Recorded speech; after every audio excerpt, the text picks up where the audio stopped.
of course, this has been back to domestic politics. Okay, we're back to domestic politics. This is, to me, when I hear stuff like this, like a group of young Republicans unrestrained in a Telegram chat, were talking about how much they love Hitler, is basically a dog bites man story that is not dissimilar to people coming in here and being like, man, you really got to address this Asmongold guy. He is farming you pretty hard. Okay. It's just every day. It's an everyday normal part of our existence. Okay. What's been also expected, even though it was, I guess, shocking for some of the chatters in here as well, is that the Republicans are defending it. The Republicans are defending it. What's even funnier than the Republicans defending it, like J.D. Vance, has, of course, been Jonathan Greenblatt, okay?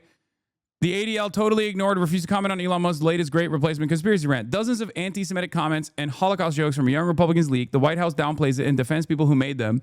And the ADL and Jonathan Greenblatt say nothing, just like they dismissed Musk's clear-as-day Nazi salute as an awkward gesture. See how the ADL works, says Adam Johnson. And with all of the pressure on ADL to at least say something, okay? And remember, Jonathan Greenblatt has called me, someone who has spent his entire professional career combating anti-Semitism, me, a vile anti-Semite, equivalent to Kanye West's praise for Adolf Hitler. Okay? So what did Jonathan Greenblatt actually say about the Politico report? Let's take a look. Because, you know, I am an anti-Zionist, but also I abhor anti-Semitism. So what did Jonathan Greenblatt have to say about a group of young Republicans that were talking about how much they love Adolf Hitler, okay, making gas chamber jokes and shit like that? What was reported in Politico is offensive and very concerning, but I'm also glad that many leaders, including Elise Stefanik and Representative Mike Lawler, spoke out strongly and swiftly against these hateful statements. This is what leadership looks like and is how decency and morality can be modeled. Doesn't mention anti-Semitism, just vague, offensive, and very concerning comments. Doesn't mention Trump or the White House who defended these people. Zero calls to action, just hand-wringing.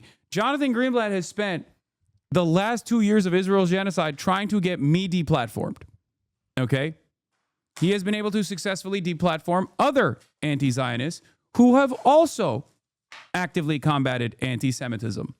Because the ADL is the Apartheid Defense League, first and foremost. The only thing that they care about is defending not Jewish people or combating anti-Semitism, but simply to weaponize false anti-Semitism allegations so that they can deplatform critics of Israel. You are so weird. Okay, why? Why am I so weird? I think I know where you are coming from. Anyway, that's it. Why does a self-described anti-Semitism watchdog and leading anti-hate organization in the world keep ignoring Republican anti-Semitism? Because they're a Zionist party, and to the ADL, this is all that matters because they're a pro-Israel lobbying group, not a civil rights group. Okay? And the only reason why Jonathan Greenblatt, after a 48-hour news cycle went by with J.D. Vance, the fucking vice president, defending this shit, the only reason why Jonathan Greenblatt finally said this wishy-washy ass statement is because he got pressured into it. Okay? Anyway, here's Adam Mockler talking about Charlie Kirk's producer refusing to condemn the young Republican group chat on stage and getting yelled at by Adam Mockler. Listen, there has been a trend of, I think, you know, let's just say, let's be gracious and say, in the era of Trump, maybe it's a reaction to Trump. I'm open to those discussions, but there is a justification for political violence. It shows up in every poll, and it's coming from progressives. I have spent all of my formative years watching the President of the United States talk about the opposition party like they shouldn't exist. His claim to fame in U.S. politics was saying that Obama wasn't born in America. That is how he entered the political stage. He was famous before that, but that was his claim to fame. He was the first presidential candidate to ever chant "lock her up" on a political stage. Adam Mockler is my favorite lib, for the record. I don't hide it. I am a fan of Midas Touch, as you guys know, despite our obvious disagreements on key issues. And I think he does a pretty good job. Like he is what Destiny wishes he was. Okay? He sticks it to the Republicans. He does not fucking he does not shy away from doing that. There are some instances where I think he because he's like a DNC operative, there are some instances where like he'll do like unnecessary concessions, but ultimately Hassan suspiciously has a lot of favorite libs. Wait, what? No, this is the one. I don't have a lot of other liberals that I defend actively. Stage. He tried to coup our government. And I live in this, let me finish. Listen. I live in the city of Chicago. Donald Trump over the past 2 months has not only posted an AI video of Obama being arrested, but then after that, he posted an AI image of Chicago being invaded. After that, he sent the National Guard to Chicago. So I've spent my formative years watching the president do this. And just think about this. We saw these Nazi group chats, which I'm sure you condemn, right? This Nazi group chat. Well, we can talk about it. Do you condemn it? I want to talk about it. Wait, so when they said gas chambers, when they say gas chambers, you won't. So you're like JD Vance. You just won't condemn this? Well, I actually had JD on the show today. We had a whole conversation. You guys can all condemn this, right? Hell yes. Thank you. Hold on. All right. Hold on. But Chris, can you condemn that? Here's the point, of course. But that's easy. What I'm for him. But you know what? This is. It's so funny that he's like, do you disavow pro-Hitler statements coming from Republican Party operatives? And Republicans are just like, I don't know about that. I mean, come on. It's just like, whatever. Whatever. I mean, who amongst us hasn't had a moment like that? You know what I mean? It's not constructive, right? Because what the constructive part is not, this is what's happening here, and I know both of you guys, and I want to bring Joe. Of course, Cuomo's trying to defend the Republican on the panel here, like the overt Republican current existing Turning Point USA guy on the panel by being like, it's not constructive. It's not. Not gonna lie, it feels kind of good to finally be doing condemnation politics after being the recipient of it for 2 years since 10/7. Yeah, but once again, there are things that people cynically present as condemnation politics. When people go, do you condemn Hasanabi Piker for what he said? And then they insert things that are completely ridiculous, where they'll be like, oh, he's an anti-Semite. Do you condemn Hasanabi Piker, who's anti-Semitic? Like, there is a reason to say that's fucking bullshit. You're saying that about him because he's anti-Israel, not because he's anti-Semitic. He is not anti-Semitic at all. But yeah, of course, if I was running around in fucking private group chats being like Adolf Hitler is awesome or whatever the fuck, which obviously I would never do that because it's an insane position to have. It's a gross and violent position to have. Okay? Then yeah, that's condemnable. It makes sense. It makes fucking sense. In on this, and I want to get to the audience, but let's just be clear about. What's the defense for you for that one? I wonder. I mean, here, the easiest defense for it is exactly what the France Unbowed Party members said on French national television after I interviewed Mélenchon. In the aftermath of that interview, French national television was like, "Oh, you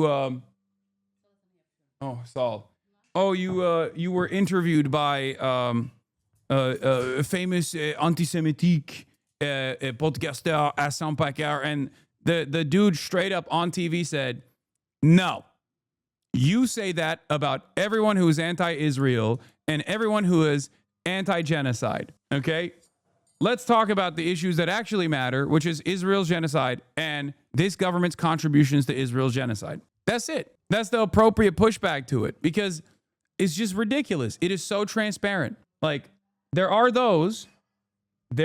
certainly those out there who take advantage of the reduced, like that take advantage of like the anti-Israel sentiment in an effort to craft elaborate conspiracy theories about, Jewish control or engage in anti-Semitic shit. Okay? And anti-Semitic posturing. I'm not one of those people. What I always demand from people is to be honest and to be truthful. That's all. That's the bare minimum. If someone is cynically posturing as though their opposition is being anti-Semitic or whatever, you should call it out. Would you condemn Kaya if she said Nazi stuff in group chats? She would never. I've raised my daughter well. Anyway. The leak of racist text messages linked to members of young Republican groups across the country. The website Politico says it obtained 7 months' worth of messages from a group chat in which racist and anti-Semitic slurs were used more than 250 times. It's awful, it's revolting, it's disgusting, it's obnoxious. Politico says Peter Junta, who was the chair of the New York State Young Republicans, allegedly wrote in a text message, "Everyone that votes no is going to the gas chamber." In another exchange, Junta reportedly responded, "It's ironic because this is what the ADL was designed for. Like just this. The ADL's purpose is to call out this. That's what it's supposed to be. It's like that's what it billed itself as. And in its origin, that's what this was supposed to be, the ultimate goal, which is whenever someone is like very obviously being fucking anti-Semitic, you go, hey, this is wrong. Except they are so predisposed over there with like defending Israel and cynically weaponizing false anti-Semitism allegations against critics of Israel that they don't do the one thing that they're supposed to be doing, especially at a time when there's like an unprecedented rise of anti-Semitic conspiracies. So good job.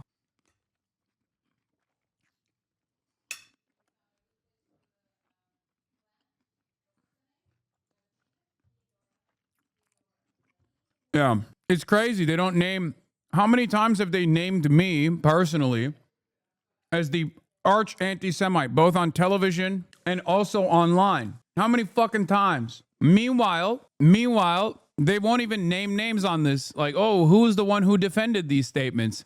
It's the vice president. Great. I love Hitler during a discussion about backing a right-wing candidate. Some Republicans have denounced the language, while Vice President J.D. Vance dismissed the messages as edgy, offensive jokes. We're not canceling kids because they do something stupid in a group chat. But reports say at least 8 of the 11 participants in the group the kids chat are between 24 and 34 years old and include a state senator from Vermont and a federal official. Some participants apologizing, while others claim the messages were taken out of context or doctored. California Governor Gavin Newsom is demanding a congressional investigation, but Vice President J.D. Vance says some Democrats have said worse and says there should not be a rush to judgment. By the way, if they were left-wing kids telling stupid left-wing jokes, I would also not want their lives to be ruined because they're saying something stupid. What? Oh, okay. Oh, hell no. That is the biggest lie. Okay. That is the literal biggest lie of all time.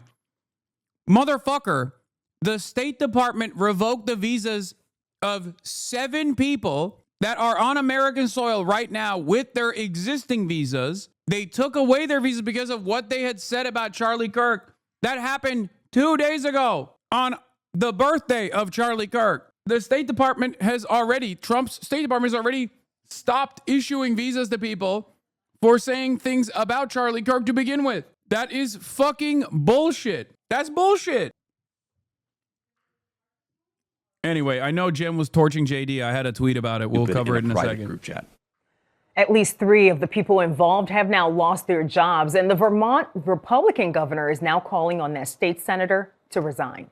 He is married to a woman of Indian descent. Yes. He has mixed race children. Yes. So to all of the MAGA voters out there, if this man will not defend his wife and will not defend his kids, do you think he gives a crap about you or anything to do with you? The vice president is doubling down on his defense of the... Was an incredible take, to which Republicans immediately tried to do this like, oh, how dare you? Disgusting commentary from Jennifer Welsh on MSNBC. J.D. Vance is married to a woman of Indian descent. He has mixed race children. So to all the MAGA voters out there, if this man will not defend his wife and will not defend his kids, do you think he gives a crap about you? Okay? And I fucking dunked on this motherfucker. I say, you're mad because she's 100% right. Okay? She ate, left no crumbs. That's my goat. Okay? I've had it. I've had it with this bullshit. Get out of town. Young Republicans involved in a leaked chat. No more pearl clutching from cynical right-wing political operatives. I'm sick and tired of this bullshit. We have to... Asman called her racist for that take. That's so funny. Yeah, Asman. I'm sure he knows what racism is.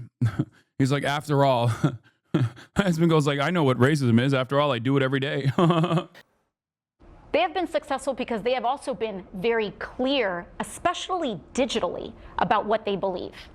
That women are inferior, that they do not deserve equal rights, that they believe that LGBTQ Americans are subhuman, that they believe and are circulating disgusting racial and white supremacist messaging that they are able to get away with digitally and online. Joining us at the table is Camille Foster. He's the editor-at-large at Tangle. Camille, what do you make of what she said there and how it relates to this conversation about the liberty and the freedom with which these guys thought that they could spew this kind of stuff without any kind of consequences? Yeah, well, thank you for having me, Abby, first and foremost. I have a lot of issues with the conversation around this particular story. I would tend to agree the comments in the thread ought to be condemned universally. But this is like kind of what you would expect, this kind of idiot, LARPing, edgelord nonsense inside of a private group chat. I think the words you used a moment ago, that they think they could say this sort of thing risk-free, consequence-free. Well, they were saying it in private. And is woke coming back?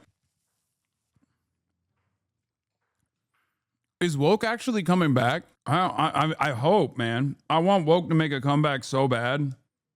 Because anti-woke is like, I'm annoyed by woke too, right? I'm annoyed by woke too, but if there's like a woke and anti-woke force out there, I much prefer woke over anti-woke, okay? 100%.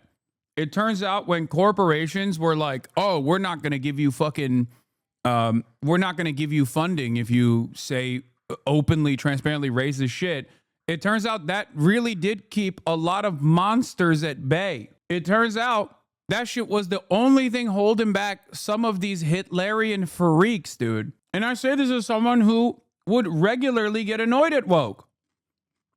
Okay? I yelled at woke all the time at the peak of woke. And I'm sure they were saying different things in public. Do they mean these things authentically? In some cases, they almost certainly do. There has been a resurgence of white nationalist sentiment in this country. I think it's interesting, though, to try to trace this back and to think honestly about how we got to here. And I do think that a lot of the renewed interest in race and identity things for both noble purposes and otherwise has actually helped to create the circumstances that we see now. That is not erasing any of the responsibility that people have for embracing and endorsing these kinds of sentiments, even in private group chats where they're doing this kind of idiotic locker room talk. They deserve to face consequences. But I do think...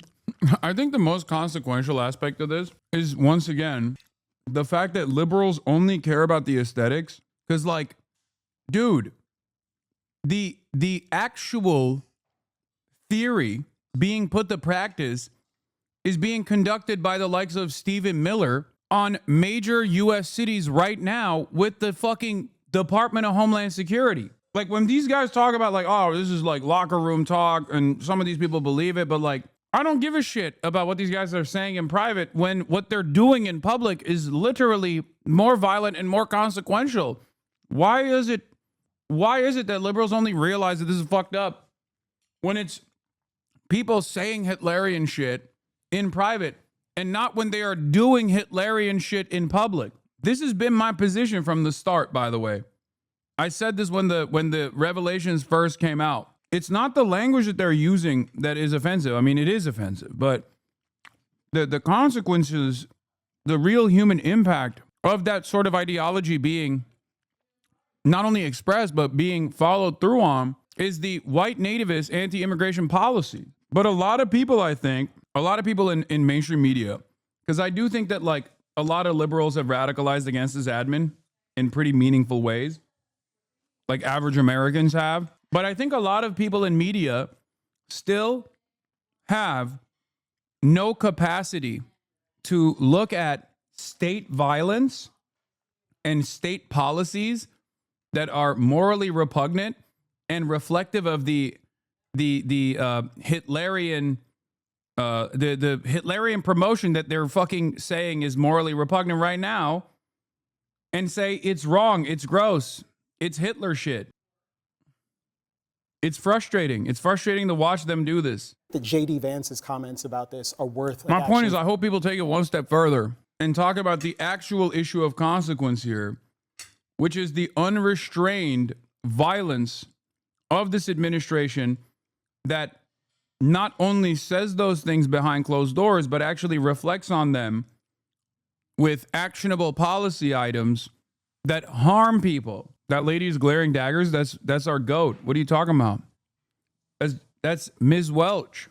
Focusing in on for a moment, this has shades of that whole eating the cats, eating the dogs nonsense from during the campaign cycle. I mean, he would know all about that. He is a capable spokesperson for this administration, and I mean that as both a compliment and a dig, in the sense that he seems willing to go out and defend just about anything. It's weird, the places where they decide to draw the lines. I'm not sure why they decide to draw it here. I do think the hypocrisy he's underscoring, though, is real. I know why, as well. Because I've seen the places where these comments have been defended. And I think J.D. Vance is looking down the line at 2028, and he's looking at who he's calling kids right now are going to be the Republican operatives and the sort of the future of the Republican Party. And I think he's lining himself up. But you make an important point.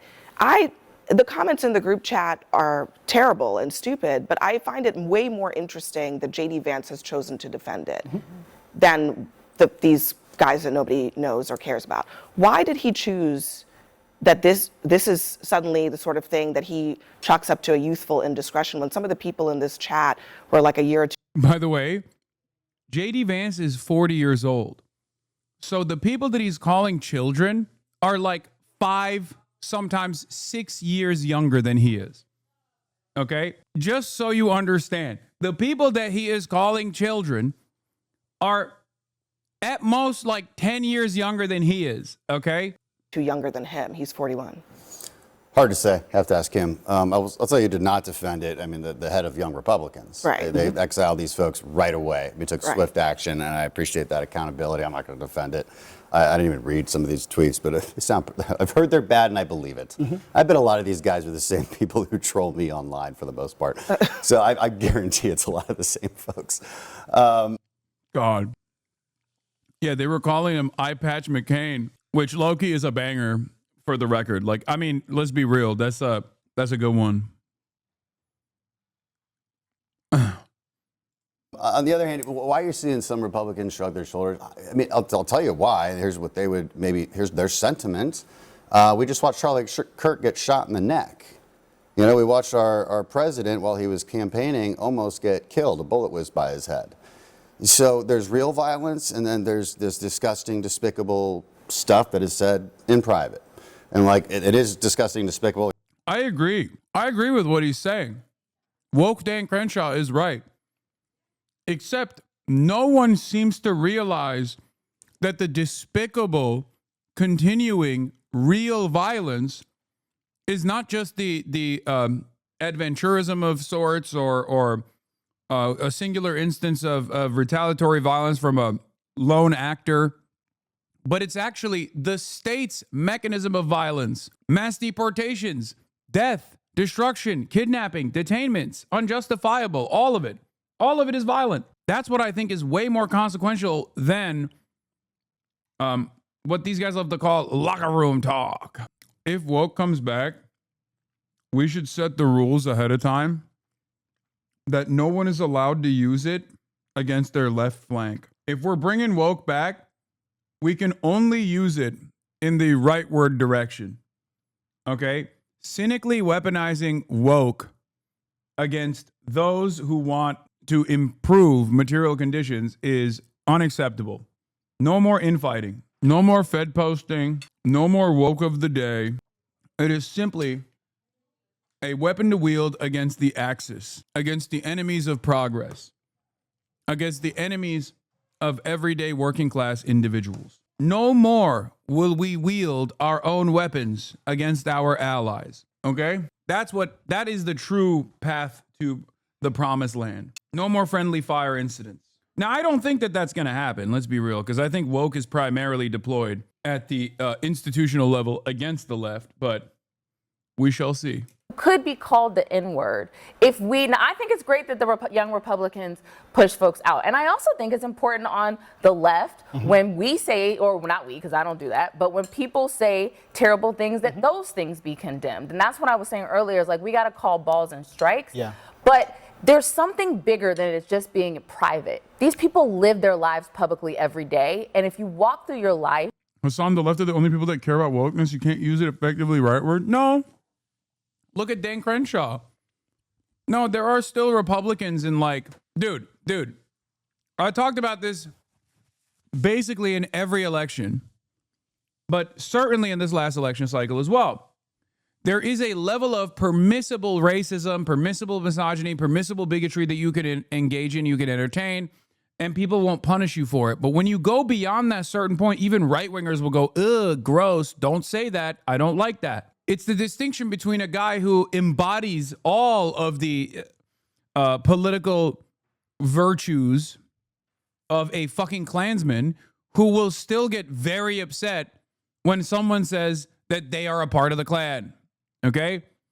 There's a difference between, it's like the N-word equation, okay? It's like the N-word threshold, and I don't mean nuclear. There are plenty of right-wingers who personally embody all of the violent, vile, racist stereotyping that comes along with this one word when talking about black people, who will actively shy away from using said word and will never defend it.